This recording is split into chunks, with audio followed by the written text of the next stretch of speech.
Hello everyone, welcome back to another Rise of Kingdoms video. This is Dragothien here, and today we're going to be doing a Commander Mastery Series Guide on Scipio Prime.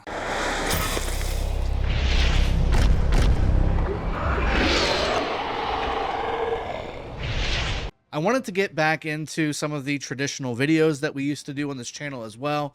Get caught back up on those things alongside of our daily streams. We're going to go over his skills, which ones are important, what his minimal use is as far as what skills you should definitely have unless you have him maxed. So a free-to-play player that wants to use Scipio, what's the lowest possible skills that you can have on Scipio to use him on the open field? We're going to talk about his builds as well, and finally his pairings. As always, when I'm talking about pairings on this channel, I'm talking about real-world fighting, people. We're not talking about 1v1s. I can give you all the 1v1 stuff you want, but practically Scipio Prime needs to have certain pairs on the open field from a murder ball situation and KVK fighting. All right, so first let's jump into the skills here. The first skill is one of the best skills in the game. We've got to definitely have this on the open field. Unmatched Strength is a 3-target AoE that does 2,000 damage factor. It does have the 15% damage reduction for each additional target. That's really good. You definitely want to have this kind of damage on the open field. From an AoE standpoint, you're going to be pumping out a ton of damage.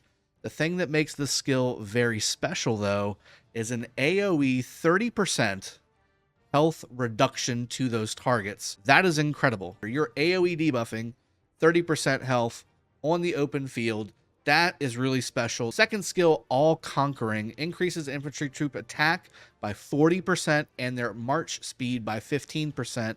They also gain an additional 10% march speed when you're outside of Alliance territory. If you're doing a Desert Conquest KVK, there's a lot of marching involved, and if you can get an additional 10% march speed off territory, the Sea of Death is basically the majority of the map. That being said, this skill is one of those ones where maybe you can skim a little bit. You get 2% extra march speed instead of 10, 3% extra march speed instead of 15, and then 20% extra attack instead of 40 if you only leave the skill at 1. We'll go into, again, free-to-play players who want to use this commander where they don't necessarily have the sculptures to max him all the way. This might be one of those skills that we skimp on a little bit. Let's go to the third skill here, Strategic Pressure. Increases infantry units' health by 20% when attacking troops, which is basically going to be all the time. The only time that won't be in effect is if you're pulling away. You're running away in a murder ball and you're getting targeted, then you're not necessarily going to get that benefit unless the game counts counterattack as attacking troops. So I'm thinking that counterattack does not apply here. And again, the battle log really doesn't play out and show you if counterattack does in fact trigger that. I know for a fact normal attack will trigger it, but not counterattack. So I don't think that's the case. Also grants each attack a 10% chance of dealing continuous additional damage. So that's additional damage over time, which is very important because that triggers a lot of other commander skills, up to 500 per tick. So that's a 1,500 damage factor, just extra skill. Here you go. Here's an extra 1,500 damage factor, 10% chance, which will proc off quite often, guys. I mean, if you're doing it once every skill cycle, you're going to be doing a lot of damage. In addition to your 2,000 AoE, it's another 1,500 damage factor. It's pretty sweet. Fourth skill, Testudo Formation. This is also a talent in the defense talent tree. It's not what this skill is, but it's got pieces of the talent inside of the skill. So when troops on the map take skill damage, there's a 50% chance to reduce that damage by 30%, which is very nice. That's a huge bonus from this skill. The cool part about this skill is the second part, in my opinion. Also, you will form a shield that covers up to 3 allied troops, including yourself, for 3 seconds with a damage factor of 500. That's basically Alex's primary skill. He has a nice shield for himself, and then he also provides 3 other targets in your area, allied targets, with a 600 damage factor shield. Scipio does it in a 500 damage factor shield. You're going to be, again, in the open field taking AoE skill damage. You're going to be taking direct skill damage. You're going to be taking damage over time, which should give you a chance, as each one should be a chance roll for skill damage taken being the trigger here. The fourth skill here is definitely a must-have. And then finally, the Expertise increases skill damage dealt by 10%.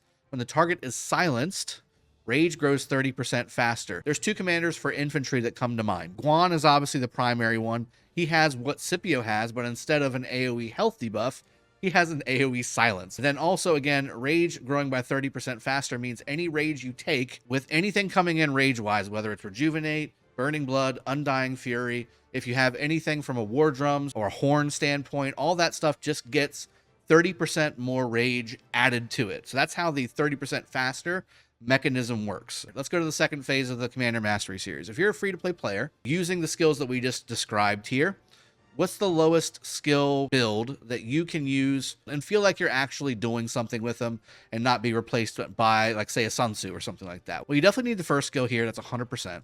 The second skill, I think you can skimp on. If you can go to 1 on this one, that would be fine. The third skill is very valuable, a 20% health bonus and a 1500 damage factor, 10% skill. I think you definitely have to have. And then the fourth skill is a 100% must have. This is a group utility skill as well as a self-preservation skill. I think you got to go 5-1-5-5 to really feel like you're using Scipio 90%, 85% value of him versus being maxed. Of course, I think he's best at max. And again, the extra 10% skill damage dealt from the expertise is a reason for that. Also, again, the extra attack and march speed from the second skill, very, very valuable, but not necessarily must have. That's why I'm saying 5-1-5-5 is the minimum. Now, can you get away with going a little bit lower on the third and fourth skill? Sure.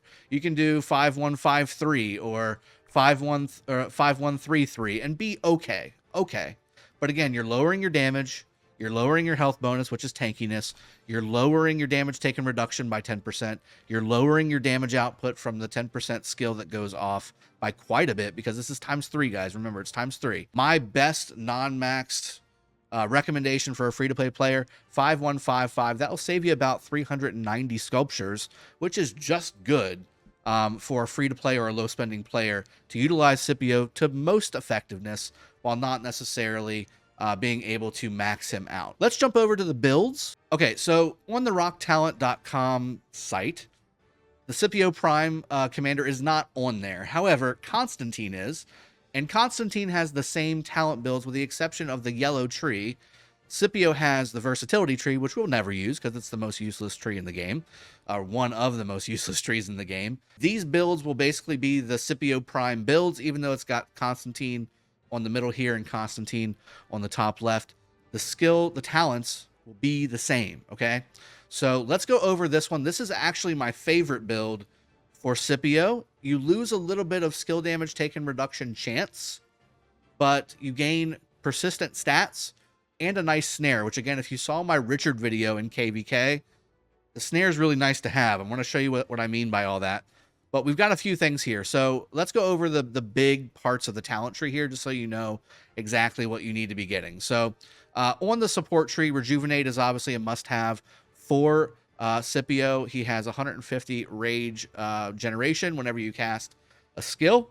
And again, this is confirmed as an active skill. The active skill needs to be cast, even though it doesn't say active skill. Alex's second skill will not make this go off a second time. I've tested it. It doesn't work. You have hasty departure, which is very nice when you're leaving a structure. If you're cheeseburgering, this is basically a must-have, which you get anyway from Rejuvenate. And then loose formation over here, giving you permanent skill damage taken reduction, which is always nice on an open field commander. You definitely have to have that. Now, what we gave up on this build is emergency protection, which is basically a 50% chance when you take skill damage that you'll reduce that skill damage by 15%. Whenever you've maxed it out. That's not bad. That's a good skill to have, and generally most of my builds that have the support tree have that talent. Problem is the infantry tree is really, really good too. So first off, we went all the way over here and got strong of body. That's a ton of health, guys. That's 6% health stats. Very, very nice. We also went all the way over here and got the extra speed. So the speed over here, this is 6% march speed. These two bubbles right here are also 2% march speed each. So that's actually, I think it's 4% total. Might be 4% each total. Iron Spear here gives additional damage to Cav, which there's tons of Cav out there, guys. We got Burning Blood here as well. We need to make sure that we have, or I'm sorry, Undying Fury, not Burning Blood. Burning Blood is down here. Undying Fury is going to be more rage for you, which is good. Hold the Line. This is a % chance to increase your defense. which is very, very good to have. It does fire off quite often. And then Snare of Thorns. Again, this is very strong. It gives you a snare on the open field. For infantry, again, this is always very good to have if you have the points to do so. This is one of the things that most people cut out, and that effectively will also cut out elite soldiers in favor of going full skill tree with feral nature or something like that. Or again, if the yellow tree has some value like the conquering tree with buckler shield or moment of triumph, things like that, people tend to take those things. But with this build, you can effectively drop emergency protection, get Snare of Thorns, which has some very practical uses on the open field, but also get elite soldiers, which is a straight 2.5 stat bonus boost across the board. You get attack, defense, health, all 2.5% from 5 points, which is very nice. So again, the overall stat benefit from this build is 11% attack, 10% defense, 13.5% health, and 27% march speed. And again, at the loss of possibly getting a 15% skill damage taken reduction, I think that's valuable. Let's go ahead and jump over to the next build. All right, this is the other build I was talking about. You have emergency protection on the bottom, like I said before, right here. You also have rejuvenate here as well, which you're always going to have. Now, again, to get emergency protection, you had to give up some things. So you gave up Snare of Thorns, you gave up elite soldiers. So 2.5% stats across the board, which is a total of 7.5% stats, and the snare capability, which was, again, good to have practically in the open field. Stat-wise, again, we're going to 6.5% attack now, 9% defense, and 12% health. So we've lost a significant amount of stats here to get emergency protection. If you feel that emergency protection is more valuable for you than the stats, and you can definitely do that, this is the build you want to use. So you want to use this one with emergency protection, giving you a little more tankiness against skill damage, possibly assuming that it procs off, which I would say 50% chance it's pretty accurate. You're getting a 50% clip on getting that thing to proc off, and that does help. 15% of some pretty big numbers on the open field, especially with Nevsky out there, is pretty strong. It gives you some pretty decent tankiness coming out the gate. The first one I showed you would really be my primary build that I would use on Scipio. So let's go ahead and jump into the pairings for Scipio and how I would use them together and why they work so well. We'll discuss that really quickly too. Charles is a great pair, and I would put Charles as a primary specifically because of his 30% increased damage for 4 seconds. 2600 damage factor AoE damage is very, very good. A 5511 Charles works great in this situation. 5511 Charles would work just fine. You're going to lose some counterattack damage. You do lose the march speed that I just talked about because that's an expertise skill. And again, like I said, the counterattack damage you do 20% less, and then the third skill is a garrison skill, so it doesn't matter. But 5511 at least, Charles Martel, very, very nice as a primary to Scipio. Most people don't swarm him very often when there's a Nevsky or a XY or an archer commander on the field or Guan on the open field. They hit those guys first, right? Alex, definitely a great pair. I would definitely put Alex secondary to Scipio, again, for the talent tree reasons alone, really is why I would do that. I always say Alex should be maxed, but if you're not going to max him, 5511 is okay. This is a top 3 pairing, I would say. Scipio, Alex on the open field, top 3 pairing. Number 1 pairing, in my opinion, is going to be Guan Scipio, Guan primary. Again, because of the silence, the AoE 3-second silence, all targets are silenced for 3 seconds. Assuming that you hit at least one of those targets, right, that will proc Scipio's expertise and give you that 30% rage generation increase for those 3 seconds. And this is the only way to guarantee 100% uptime on Scipio's expertise. You can certainly split them. Like I just said, you can put them with Alex, you can put them with Charles. There's a couple more that I'm going to go over. But Guan Scipio is going to give you 100% uptime on your expertise for Scipio, generating that 30% extra rage speed for 3 seconds. People love Leo, and that's the thing. Okay, I understand, but Scipio does bring a lot of tankiness to the table with the health bonuses and the shields that he provides and all that, and damage reductions that he provides as well. So, I mean, just tons of tankiness that Scipio provides, especially when he's maxed. For open field, you just shouldn't be bringing Caesar to the open field in Season of Conquest. 400 damage factor, that's what you want from your commander coming to the field? I don't think so. You can do Leo. 5511 is the minimum that I would use him with. And again, I've said it 100 times. I think Leo should be on the bench going forward for pretty much everybody. Sun Tzu, in my opinion, is better than Leo. And again, if you're using Leo, it's because you've got tons of other infantry commanders on the field, and this is just all you have left. I totally understand. Herald is going to be one of your best ones, and you want Scipio Primary, and I'll tell you why. So Scipio Prime Primary, he has the support tree. Rejuvenate fires off every time an active skill goes off. Well, Herald fires off his active skill more than once per skill cycle because of Stamford Bridge. Third skill basically ruins you for defense. But that's cast Berserker again. So, for instance, you have Scipio fire his first skill off. Then you have Herald fire his second skill off. The possibility of Herald firing another second skill off is very, very high. 20% per attack. Per attack is very, very nice. You're going to fire it off at least once every skill cycle. Generally, it has a 5-second skill trigger countdown, which is very nice. So again, at least once per skill cycle, you're going to see a second axe fire off, and that's his Stamford Bridge firing, which will in turn fire off the Rejuvenate talent in the support skill tree for Scipio, which again will give you an additional 150 rage, which means you're pumping out that AoE health debuff even faster, and you're pumping out your skill damage even faster, and all those other things are coming into play and soaking in together.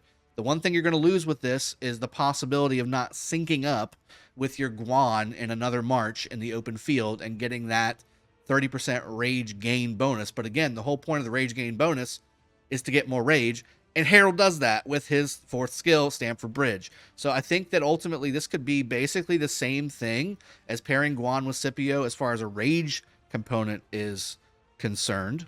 Okay, but then you're going to be possibly breaking up Alex Herald, which is again one of my top 2 favorite infantry pairs in the game. You could certainly do Scipio Herald and then Guan Alex and get roughly the same results. And again, having a shield on Guan, not a bad idea. Scipio also provides a shield, just saying, although it's not quite as big. Herald definitely the second best pairing in my opinion. So Guan Scipio, Scipio Herald is my 2 top pairings. You want to obviously have Flavius as a secondary. Now keep in mind, this guy is a garrison commander through and through. 2 of his skills are garrison focused. Only his first skill and his fourth skill are non-garrison related. But again, the reason that he works really well with Scipio is because, again, when launching a normal attack against a target inflicted with an additional damage effect, there's a 100% chance of inflicting silence for 2 seconds on that target. Now, again, it's single target, okay? So silence for the single target. The only way this will proc off is if Scipio Prime procs off his additional damage over time, the continuous additional damage effect from, I think, his third skill is where that comes from, which we just went over. This would proc off of that. So that's why the synergy is very good. 2300 damage factor is very freaking strong on a single target that will not get watered down by it being an AoE. That's a very focused, large amount of damage to the target, and if the target has less than 50% units remaining, deals continuous damage for 3 seconds, which will also proc off the fourth skill, which will also silence him. So he's silenced, he's got low health, he just took a boatload of damage, he's done. And if you have Scipio Primary with that snare on the talent tree, he can't go anywhere. You've basically ruined that guy's day. Flavius, in my opinion, is a must-have if you are heavy infantry because of his expertise. Inflicting 2 stacks of a debuff on the target troop. Each stack increases their damage taken from infantry by 1% for 15 seconds, stacking up to 10 times. This is a 10% infantry damage debuff to the target. So you're debuffing their damage taken reduction of infantry by 10% if you can get it firing off. Now, again, in KVK, in murder ball situations, this is going to be hard to get max stacked up. But the cool thing is it is for 15 seconds. So as long as you can get it to fire off within 15 seconds on the same target, it actually will restack. It'll keep restacking. But it will be a very long time for that target to do a restack. And again, you're generally attacking different targets all the time. So this won't necessarily be as effective in a murder ball or a KVK situation. But I just wanted to give you the actual principle behind how this would work. We've talked at length about CJ. I have a video on my feelings about CJ and his practical use in KVK fighting. He does have some decent benefit here. Again, 1700 damage factor to the target. If the target is reduced to 30% or less units remaining, another 300 damage factor goes out, which is nice. Infantry attack bonus of 40%, which Scipio already has, so you'd be 80% attack bonus, which is pretty strong. But also, you do have increased damage to cavalry, but you take more damage from archers, which is still really prevalent, guys, so just kind of keep that in mind. Stalwart passive skill. While on the map, troops led by this commander have a 40% chance to take 50% less skill damage, which is making Scipio more tanky. That's very, very nice. If you're expertise in, there's a little bit of an AoE damage that goes along with Stalwart, which is not that great in my opinion. It's not worth it. And then the fourth skill. So this is where all the probability of the stacks and the damage, the skill damage increase. And again, same principle that we just went over with Flavius and Leo for his fourth skill. You just don't get the chance unless you're rallying something to get these types of skills to stack up properly in a normal murder ball fight situation. Short of 1v1, I don't think that this is going to be your best pairing for an open field murder ball situation. It just doesn't work out very well. Scipio Prime kind of intrigues me a little bit, the same way that Guan kind of intrigues me a bit. Because of his first skill, again, the damage isn't that high, but you get a nice shield. Okay, so a 3-second 500 shield, which is not that much. Keep that in mind. His second skill, though, increased health, increased march speed. If it's a rally, that doesn't apply. Third skill is a rally skill, that doesn't apply, but fourth skill. So 10% damage taken reduction, that's nice right off the bat. That's always on. And then also while you're on the map, an additional all damage taken when surrounded, which people like to swarm Scipio, guys. They want Scipio off the field. The AoE health debuff is very strong, okay?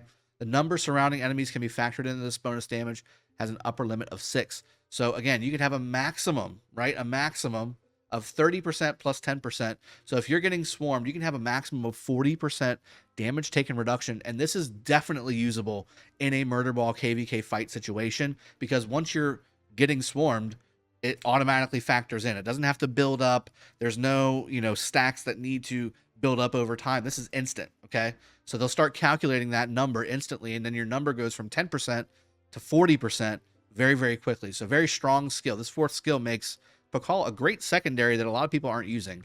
And again, maybe because they've tried it 1v1, they don't win because Pakal just doesn't pump out enough damage. But if you want to keep somebody alive, a 40% damage reduction buff is pretty darn strong. Not gonna lie. Then you also have the expertise. If you do feel like expertising him in this situation, troops led by this commander deal additional 20% counterattack damage and take 5% less damage from all sources for 3 seconds after using an active skill. I would probably still maybe even put Sun Tzu as a secondary to Scipio and make that my fourth pair, really. The 25% or 20% increased skill damage bonus, the 10% health bonus, the 10% damage taken bonus, a taken reduction bonus, and then, of course, the 5-target AoE that does a lot of damage, and additional rage is generated, which, again, a lot of the other ones that are top-tier pairings are also doing. So you're getting a lot of the same things that you have to invest in a legendary commander in Sun Tzu. That's why Sun Tzu has been one of the best epic commanders in the game since the beginning, and that's why he's still in a lot of people's lineups, because not everybody has 30 legendary commanders maxed out. I hope you guys enjoyed the video, and I hope that you have learned something from the video so that you can take it back to your theory crafting and put it into practice. Again, all the recommendations I make on this channel for any commander for you to use in Rise of Kingdoms is based on experience in fighting in KVK, not necessarily doing 1v1 target stuff. That's not real fighting. You don't tend to do that when you're actually fighting. You're never going to be targeting somebody for a minute and a half in the open field. They're going to move. There's movement in the game. It's not other games where it's click and target and go have a burrito. It's you have to actually move around in the game. People are not just going to sit there and let you bang away on them with Scipio whatever and just let you just activate all your skills and rip them apart. That's not how the game works. So all these recommendations are based on real-world fighting uses in KVK, regardless of KVK type. Hope you guys enjoyed the video. I'll see you guys next time. Cheers, have a good one, and take care.